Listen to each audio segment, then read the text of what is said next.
We dragon goddesses can only raise one beast man in our lifetime. When I was young, my sister and I each chose our own beast men. Those sparkling eyes of the little wolf made me choose him, yet this became the very reason he hated me to the core, because what he truly wanted was my sister. Later, when my sister was attacked by the Snake King, he pushed me into its gaping maw. When I opened my eyes again, I had returned to the day of choosing the beast men. The little wolf, covered in wounds, whimpered as it looked at me. I casually pointed at the beautiful fox demon nearby. I want this one, pretty. The little wolf struggled to grab my sleeve. I'm your beast man. In the dragon-snake war, our clan showed formidable strength, forcing the snake tribe into retreat. Lola sneaked out to battle the Snake King. As she spat blood, the Snake King opened its gaping maw. A sudden force from behind pushed me right before the Snake King's eyes. I turned around. Edward and my sister's werewolf both rushed toward her. As consciousness faded, I seemed to catch a glimpse of remorse in Edward's eyes. Only then did I realize that what Edward had always wanted was my sister. When I opened my eyes again, there was no terrifying blood-stained maw. I was lying on my own pearwood bed. Sister, you choose the beast man first. Lola tilted her head playfully, a sweet smile on her lips. According to clan rules, a dragon maiden can only raise one beast man in her lifetime and cannot change midway. Thus, for a dragon maiden, a beast man is a friend, a comrade in arms, or even a lover. The moment they are bound, a life and death contract is signed. Today is the day we choose the orcs. The open market is bustling with activity. Among them, the handsome and aloof Edward is placed in the most prominent position, even though he is covered in scars, with half a claw mark on his face. He still evokes a sense of pity and affection. When he saw me in the crowd, his eyes filled with grievance, the little wolf whimpering softly. Lola followed my gaze and smiled innocently. Sister, do you want that little wolf? He seems to really like you. I had always thought Lola was innocent, defending her at home in every way, always standing in front of her, but in reality, I was the one being used. Lola was the child my father found by the river, and I was the only one who treated her with unreserved kindness. But what she wanted was far more than I had imagined, so she always stood behind me with a smile, playing the role of the victim. My gaze fell on Edward's legs, and he turned them away unnaturally. He had a leg ailment. In my previous life, I searched everywhere for renowned physicians and fed him countless elixirs to cure him. Now his legs were half crippled, his lower limbs like empty, terrifying scaffolds. I don't like cripples. Edward's gaze held both embarrassment and disbelief as he looked at me. Lola stared at me in shock. I had always been proper and never one to create awkward situations for everyone. Without saying a word, she turned around to select her own work creature. Most of the high-quality work creatures on the platform had already been chosen. Edward rejected the adoption offers from 4 or 5 demon saintesses in a row, his eyes burning with fervor as he gazed at me, as if looking at a long-lost treasure. I sneered inwardly. Could it be that he had also been reborn? Edward had never looked at me like this before. There weren't many beast men left on the stage now, and Lola picked a majestic tiger. Sister, haven't you made up your mind yet? The platform wasn't large, and after most of the beast men were taken away, I spotted that sickly little fox. He didn't even have the strength to maintain his human form, with white fur still visible on his face, long hair cascading over his shoulders, a peerless beauty. He was nothing like the young fox general I had seen in my past life, who alone could hold off an entire snake army and was my father's most capable commander. In my previous life, the person who adopted him wanted to sell him to a brothel because of his unparalleled beauty. I don't know how he escaped, but later, his appearance seemed to have changed somewhat. I raised my hand, and Edward couldn't contain his excitement.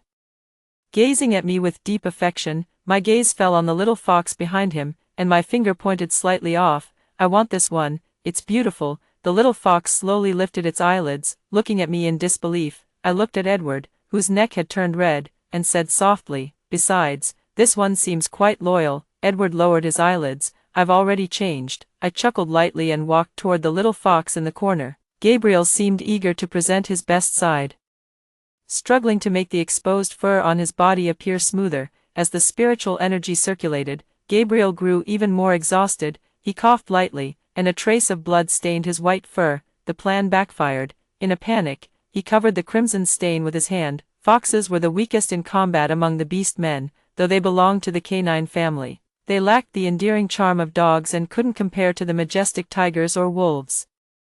The fox tribe only had their seductive arts to rely on. The white fox was originally the most noble species among the fox clans, but as their power waned, the strikingly beautiful white foxes gradually became trade commodities among the various fox tribes. I reached out and stroked his head. Do you want the White Fox clan to regain its former glory? Gabriel froze for a moment, then nodded, shedding his previous coquettish demeanor as a glint of determination flashed in his eyes.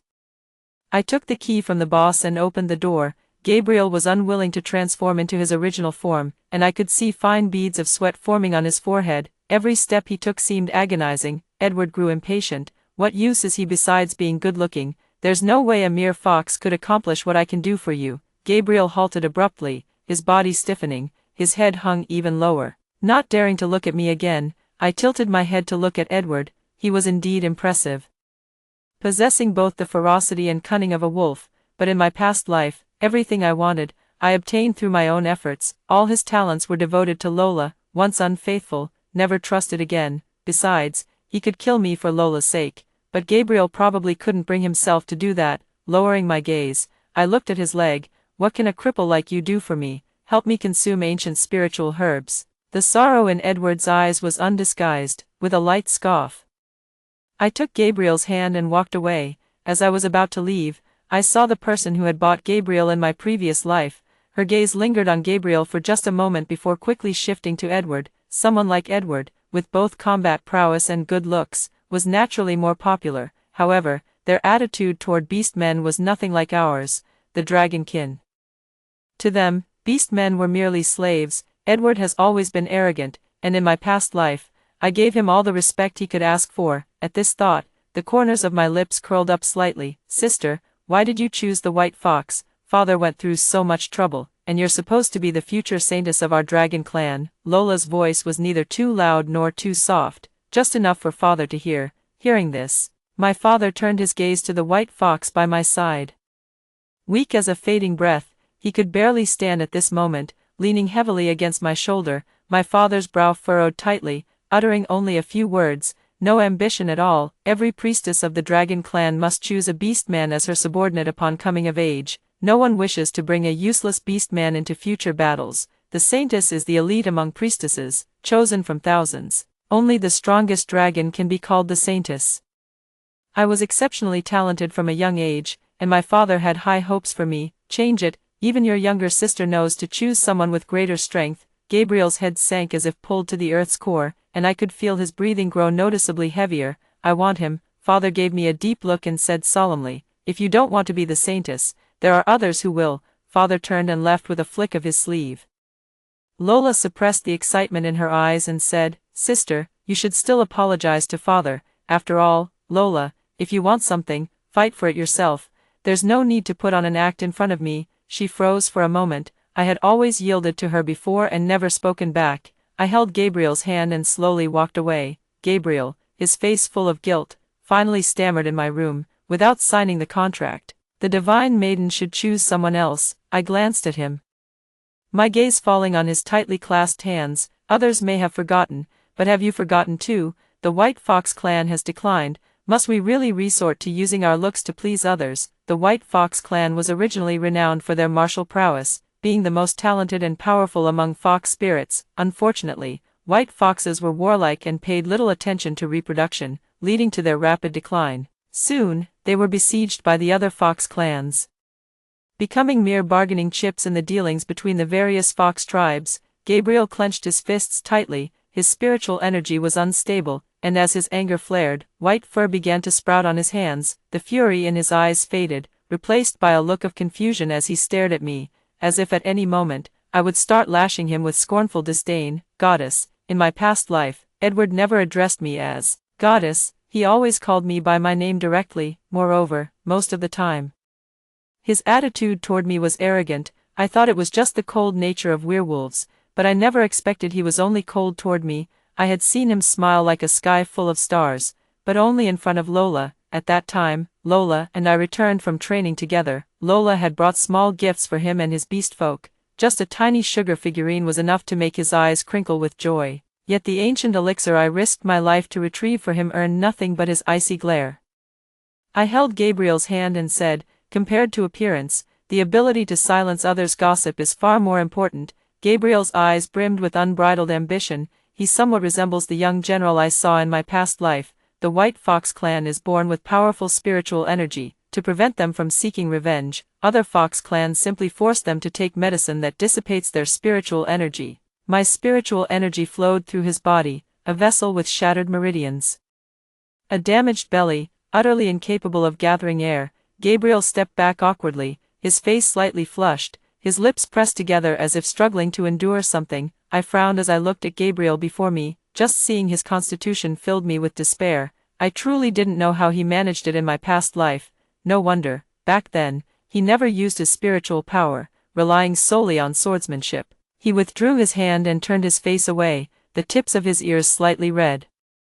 "I've had this constitution since birth," he said. His voice grew quieter, his hands unconsciously clasping together. "There is a spiritual herb in the West Sea that can revive the dead and heal withered bones." Gabriel looked at me in disbelief. The West Sea was extremely perilous, and many had ventured there seeking the chance for eternal life. Yet to this day, no one had ever returned alive from the West Sea. In my past life, I had made that journey, barely surviving to bring back the spiritual herb for Edward. His leg was completely restored in less than a day. I never expected his gratitude, but I didn't even receive so much as a glance in return. "You don't need to take risks, goddess, I can train on my own. Without spiritual power, I'll rely on myself." His eyes shone brightly, filled with determination. "I'll never disgrace you." Of course he could do it. I knew he had the ability. "We are now bound by contract, you can choose to rely on yourself.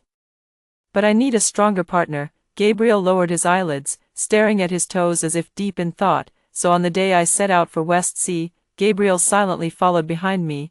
It's not that I didn't want him to come. West Sea is extremely dangerous, and in his current condition, forget about helping me. Even self-preservation would be difficult for him. Go back." Gabriel pursed his lips. As if having made some kind of resolution, he took out a small box and opened it in front of me. The box was delicate and beautiful, containing a murky pill inside. "Master, I once heard that white foxes are proud. Even when their dignity is trampled upon, they would not easily submit." Gabriel's gentle voice sounded. "Master, for you."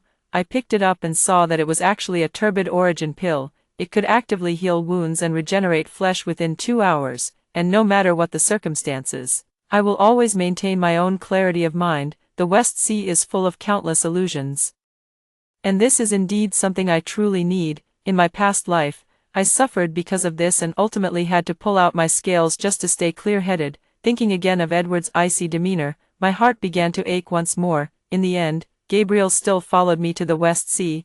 I just didn't expect to see Edward here. At this moment, he stood leisurely at the entrance, and a trace of affection flashed in his indifferent eyes when he saw me. In my previous life, I would never have imagined that this cold little wolf would one day remain devoted to me. "Sister, my heart hurts a little." Gabriel clutched the delicate little box in his hand, the veins on his arm bulging, sweat beading on his forehead, his already pale face turned even ghastlier.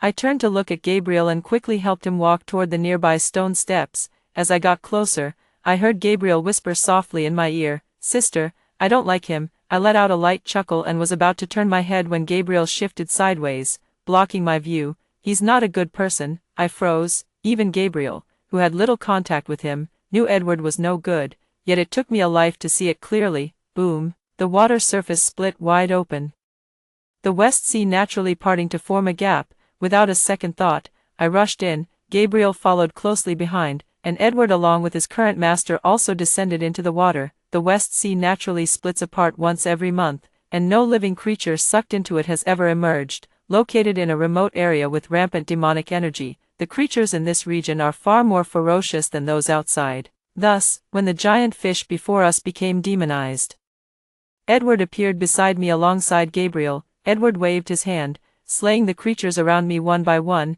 He cast a silent glance at Gabriel before turning to me, his eyes filled with nothing but grievance and longing. "Nancy, I'm clearly more useful than him." Gabriel pushed Edward aside with one hand, casting a cold glance to the side. "Your master is injured. If you can't even protect your own master, how can you claim to be useful?" Edward was about to retaliate when his master shrieked. "Edward, are you blind?" Edward frowned impatiently, his look of annoyance identical to that of his past life. "He truly is a cold-blooded person. No matter how well you treat him, Edward won't respond in the slightest. He might even think all of this is something he inherently deserves." He glanced at me but still turned and walked away. Nancy, I will always protect you. Edward's deep voice used to be something I loved.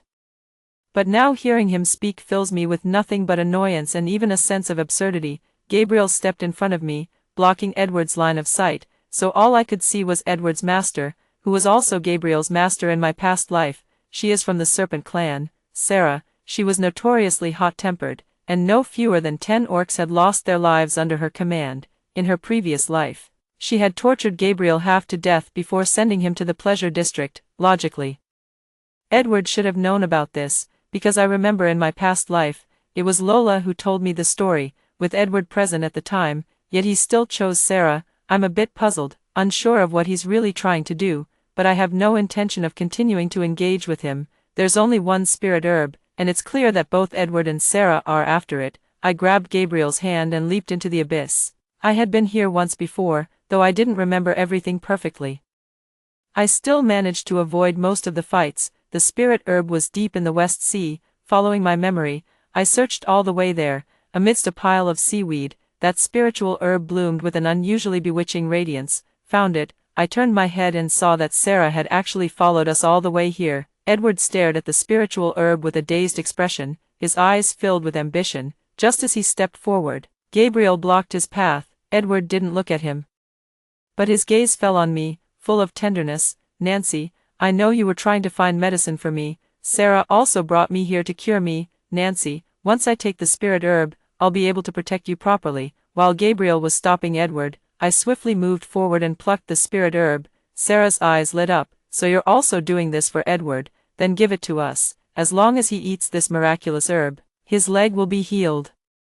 I suddenly smiled and signaled Gabriel to stand by my side. He glanced warily at Edward but ultimately released him at my silent urging. Edward's face showed a tenderness I'd never seen before as he murmured, Nancy, you've worked hard. With that, his gaze fell upon my hands. The spiritual herb glowed faintly, still appearing vibrant even after being plucked. He reached out to snatch it, but I tightened my grip and took 2 steps back. Give it to you, after I nearly lost my life to obtain this. You still think you can just reap the benefits? I quickly threw the spirit herb to Gabriel. Upon contact with him, it swiftly reacted, transforming into strands of spiritual energy that entered his body. The tenderness on Edward's face finally shattered as he growled, What are you doing? This is my only chance to cure my leg. He glared darkly at Gabriel. He's just a useless fox who can't even gather energy. What use does he have for this spirit herb? As soon as the words fell, his hand reached out, intending to kill Gabriel and retrieve the spirit herb. Before I could react, Gabriel kicked Edward away, sending him flying far off. Sarah's expression also darkened. She glared viciously at Gabriel, spit out the spirit herb. I stepped forward and dissolved her power. Sarah, struck by the backlash of her own energy, spat a mouthful of blood onto the ground. Still trying to touch my people? Too bad. You don't have the ability now. Sarah looked at me defiantly, while Edward clutched his chest and said, How did you become like this? Nancy, you weren't like this before. I pursed my lips slightly, then turned and left, pulling Gabriel along with me. After a moment's thought, I finally added, The depths of the West Sea imprison an ancient divine beast. Enjoy your stay. With that, I turned to leave. Gabriel's spiritual power had improved by leaps and bounds, so I didn't have to exert much effort to get out. The entrance gradually narrowed, but just then, a raging storm of waves erupted from the seabed. The ancient divine beast is about to emerge. In my past life, after obtaining the spirit herb, I didn't find the exit immediately and ended up stranded at the bottom of the sea. Far from being a match for that divine beast, with a determination to fight to the death, I barely escaped with half my life gone. Gabriel's hand grew warm as he tightly clasped mine. Sister, let's go home. The spiritual energy changes in beast men are very noticeable. The previous Gabriel looked like a delicate, sickly beauty, but now, brimming with spiritual energy, even the hem of his skirt fluttered with vigor. As soon as I got home, Lola came over. When she saw Gabriel beside me, a flash of malice flickered in her eyes, but she quickly suppressed it, maintaining her innocent facade. Sis, your beast man seems to have gotten stronger. So impressive, as expected of someone you chose. I brushed past her without a word, and Gabriel followed suit. Lips pressed tightly together as he sidestepped past her. Lola suddenly let out a cold laugh. You knew all along, didn't you? Her voice dropped low, the sweet tone vanishing completely. as if finally releasing years of pent-up resentment, she began to speak incessantly. "Nancy, aren't you just relying on your natural talent? I can't stand your hypocritical act. Don't you just want to keep me beneath you forever? All these years, you've been doling out your petty favors, thinking you're being magnanimous. Do you really think I should be grateful to you?" She glared at me with hatred. "I won't. I hate you to death. I'm not a beggar. I don't want your charity." Looking at this person filled with resentment, I could hardly connect her to the one who used to sweetly call me sister behind me. Lola was born with a damaged spiritual root. It was I who begged my father to treat her, pouring vast amounts of spiritual medicine into her, just to barely stabilize her spiritual root. We dragons revere strength, so the weak will be bullied. Time and again I stood in front of Lola, never imagining that in the end, the one she would hate would be me. I didn't linger, nor did I want to hear any more about how much Lola despised me. Only after returning to my room did I suddenly remember something. In my past life, I accidentally discovered that Lola had mastered a forbidden technique that could make someone fall in love with her in a very short time, somewhat similar to the Fox clan's charm magic. At that time, the cunning in her eyes only made me relieved, because in a world where the strong prey on the weak, there was no need for naive innocence. I was glad she had finally awakened. Looking back now, I was a complete fool. "Sister, is Lola your biological sister?" I tilted my head to look at Gabriel. After consuming the spirit herb, he had already transformed into a different person. The sickly pallor on his face had faded, and his eyes, no longer the same, now held a newfound determination. Seeing that I remained silent, he spoke on his own. "Sister, her scent feels familiar, yet somehow different." I remembered when Lola had just returned home. Back then, she was covered in filth, as if she had been soaking in a pile of garbage. Back then, she always carried a certain scent, though I hadn't realized it before. The day I brought Gabriel back, I caught the same scent on him. It was a faint trace of Fox, but afterward, I never smelled it on her again. I gazed thoughtfully at Gabriel, and before long, the tips of his ears turned slightly red. "I'll go out to practice first." His retreating figure exuded a sense of fluster. The days that followed were uneventful, yet tinged with a hint of tension. I finally understood why Lola turned against me in this life. Her orc Grant was even more terrifying than in the previous life. When I saw Grant, he was devouring the fish I had raised for a long time. Gabriel and I had developed a strong rapport over the past few days. Just a glance from me, and he would act. Let go. Gabriel's hand chop knocked the fish away, and the startled fish quickly swam off, disappearing from sight. Grant's gaze was as if he was looking at food. He growled lowly, baring his fangs slightly, exuding sheer killing intent. He moved so fast that I could barely keep track of his figure. Gabriel held me and flew away with me, but Grant wasn't ready to let it end there. He blocked our path, determined to settle the score once and for all. Lola's laughter rang out behind us. "Sis, I'd love to help you, but Grant's in a bad mood right now. He won't even listen to me." I snorted coldly. Lola was really full of herself, having lived 2 lives. "The only thing I don't need to feel inferior about is my strength." Just as I was about to strike, Gabriel pressed down on my hand, his gentle voice whispering in my ear, "Sister, let me." How could the hands of a goddess be stained with such disgusting blood? The suppressed excitement in Gabriel's eyes made me want to laugh. It seemed his recent reclusive lifestyle had left him pent up. I nodded lightly, just in time to see what Gabriel had achieved during this period of training. Rationality had left Grant's eyes, and his attacks came swift and deadly, each move a killing strike. Gabriel showed not a trace of panic, even finding time to reassure me. My light chuckle only stoked the raging fire of fury on Grant's face. Grant suddenly rushed forward and threw a heavy punch, but Gabriel swiftly dodged and lightly stepped on Grant's hand. He flashed a bright smile, while Grant's face gradually turned red with frustration. "How could you let your werewolf kill someone?" Lola shielded Grant behind her, glaring fiercely at Gabriel. Her eyes quickly welled up with tears. "Sister, Grant didn't know. I apologize on his behalf. It's all my fault." The cold voice from behind made me understand the reason for Lola's change. "What are you doing?" Father shouted coldly. Lola's tears kept falling as if the whole world had wronged her. "Father, it's all my fault. I failed to keep an eye on Grant." Father's face darkened, his gaze sweeping heavily over my face before finally settling on Gabriel. "The battle is imminent, yet you're still arguing here. I think this fox has bewitched you." With a grim expression, he said, "Tomorrow, you'll all fight alongside me." "I don't keep useless people." Father stormed off, and Lola seemed taken aback by his unexpected attitude. A flash of unwillingness crossed her eyes. But it was soon overshadowed by her ambition. Glancing at Gabriel, she sneered, "Sister, I'll let you have this one today." She led Grant away, and I watched the little fish in the pond with some emotion. It was the first life I had ever saved, but unfortunately, her spirit was severely damaged, and now only a fragment of her soul remained within that small fish. The waters of the rebirth pool nurtured her, making her the fish that had stayed with me the longest. Lucky we came early. Any later, and you'd really be gone. The little fish seemed to understand, bubbling glug glug. I chuckled softly, remembering how this person would act when spoiled, then shook my head and left.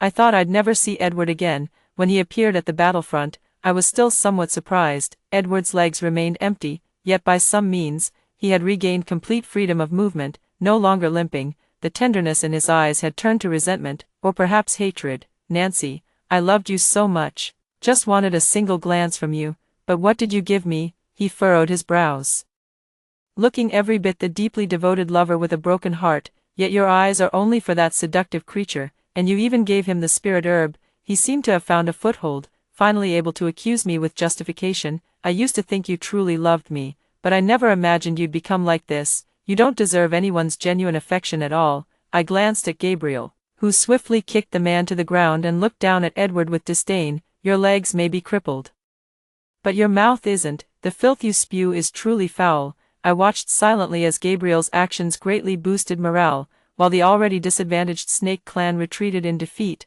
I saw Sarah, her face dark with anger, helping Edward back to their camp. Gabriel is truly impressive. In just one day, he managed to change my father's opinion of him. Even when looking at me, my father wasn't as angry anymore. Perhaps my gaze was too direct, as Gabriel's ears turned red involuntarily. "Nancy," when he called me by my nickname, his eyes gazed at me eagerly without the slightest hesitation. Gabriel was truly beautiful, with captivating eyes beneath long lashes and a tiny mole beneath them, accentuating his enchanting allure to the fullest. He should have been the picture of composure.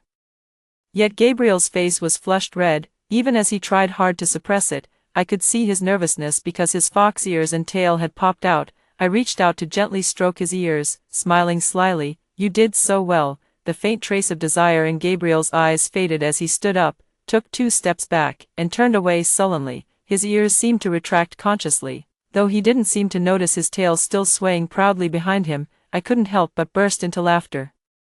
In my past life, I had seen Lola and Grant being just as intimate, and I couldn't help but feel envious. Back then, Edward was always cold, never willing to give me a smile. Suddenly, I thought of Sarah pulling Edward back with a dark expression. Although Edward has a way of making people lose themselves, I always felt that Sarah's feelings for him weren't of that nature. The relationship between the two seemed more like a forced collaboration.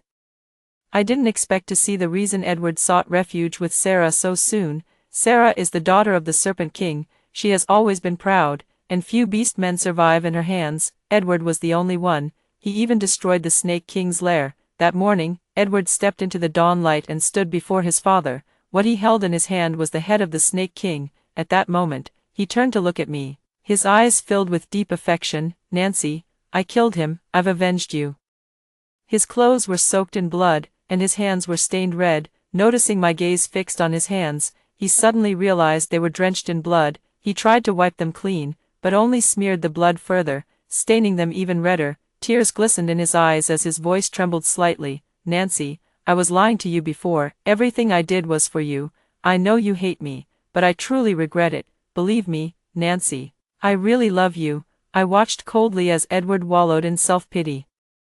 His legs were completely healed now, and upon closer inspection, he had grown noticeably taller than before. Before I could say anything, I was pulled into a firm embrace. The unfamiliar yet familiar touch made my ears burn slightly. Gabriel said in a low voice, "A beast man who would kill someone bound to him by a covenant, who would dare trust your sincerity." He pulled me back and whispered softly in my ear, "Such a disgusting scene. Let me handle it." After that, I saw Gabriel unleash unprecedented fury. It seemed he truly despised Edward. Not only did he viciously kick Edward's good leg, but he also beat him until his face was bruised and swollen. Edward didn't resist at first. He just looked at me with silent, sorrowful eyes, as if I were the one who had betrayed him. But he didn't hold out for long because Gabriel was truly going for the kill. Edward realized I really wouldn't save him, that I truly wouldn't soften my heart toward him again. He began to resist like a madman. Nancy, you must have been bewitched by this vixen, I know you love me. I was really amused by his logic. After watching for a while, I felt a bit bored and reminded Gabriel, middle foot. Upon hearing this, Gabriel immediately kicked Edward's middle foot point, causing a pained expression to appear on Edward's face. He arched his back, glaring viciously at Gabriel before shifting his gaze to me. Gnashing his teeth, he spat, Nancy ! I really misjudged you. I took a step back. I'd seen that look on his face once before, on the way Sarah carried him back. I had no time to dodge when I saw a bamboo leaf fly from Edward's hand, heading straight for my neck. I instinctively bent down, but still got grazed. Gabriel's eyes darkened as he caught the bamboo leaf barehanded and drove it into Edward's neck. Edward's widened eyes seemed to express nothing but agony and resentment. I suddenly and unexpectedly recalled my past life. Back then, I was just like him. I never easily trusted people, but my father said that beast men were lifelong comrades and lovers whom I could believe in unconditionally. I believed it, but no one told me what to do when a beast man despises you. After Edward's death, he transformed into a small wolf, and the snake bones on his legs fell off piece by piece, returning to their original form. Father watched everything unfold, and when he finally saw the snake bones on Edward's legs, he smiled. My son Spencer is truly destined for greatness. Lola, who arrived late, only saw her father's smile. Lola glared at me with eyes full of hatred. Father patted my shoulder, smiling with great satisfaction. You remind me of my younger self. When it comes to matters of love, cut ties decisively when needed. Only personal achievements will never betray you. Spencer, you will surely become the saintess. I suddenly laughed, looking at my father and Lola's identical faces. So you killed that fox spirit. When Lola was little, it wasn't noticeable, but these past few years, she's been looking more and more like me. Others just say that after being with me for so long, she's started to resemble me a bit, but in truth, her features bore a striking resemblance to our father's. I scoffed coldly. Our mother had died in childbirth the year I was born, and Lola was merely half a year younger than me. Cutting ties decisively was simply to avoid trouble from a lowly fox spirit seeking retribution. Lola looked at her father in disbelief. Impossible, impossible. She shook her head, then glared at me viciously. You must be lying. You're the one who deserves to die the most. If it weren't for you, I would have become the saintess long ago. Lola's voice trembled as she staggered, nearly falling, and Grant caught her in his arms. Leaning against Grant's chest with tear-filled eyes, she said, I was actually very happy. Even without a father, Mother always came home late. But she would bring me new little things from outside every day, and she would also tell me about my father. Father lowered his head, turned his eyes away, and stopped looking at her. Lola is tired, take her back to her room. I watched as the man, who had always been a dominant figure, seemed to age many years in an instant. He murmured, her mother was also a beautiful white fox. They were once very happy too. But he couldn't ruin his own image. He was the perfect husband, the perfect father to their children, so, he left her. If it had ended there, she wouldn't have died, but fate played a cruel trick. She became pregnant with his child. For a woman, love is always harder to let go of, especially when there's a child of her own flesh and blood. She secretly gave birth to that child, who was very beautiful, with the only flaw being that they looked too much like him, so he recognized the child at a glance. What kind of emotions must he have felt when he killed her? Lola didn't understand when she was young, but what kind of person could even have a damaged spiritual root? It was simply his fear. He was afraid that Lola might possess even the slightest resemblance to him. Carrying the little fish from the room, I finally left this place behind. Neither the divine maiden nor the saintly maiden was what I desired. All I ever wanted was the fleeting glimpse of freedom I had seen many years ago. The little fish had once told me of the splendid landscapes and vibrant human life beyond these walls, all things I had never seen before. I want to taste the candied hawthorns she mentioned, and I also want to see the snow-capped mountains she described. My luggage was light, so I walked quickly, but soon I discovered a problem. I was hungry but had no money to buy food. Sister, do you want to eat this? A familiar voice sounded behind me, but there was an inexplicable undertone in it. Gabriel stood in the crowd, his hair tied up in a high ponytail that fluttered in the air, the corners of his lips curled up as sunlight danced on his strands. He wore an emerald green robe, standing as tall and straight as a pine tree. Later, there was always someone behind me, often smiling with eyes curved like crescents. After hearing the story above, what are your thoughts? Feel free to share your opinions in the comments section. Looking forward to hearing from you. If you liked this story, don't forget to like it, share it, and subscribe to my channel. See you next time.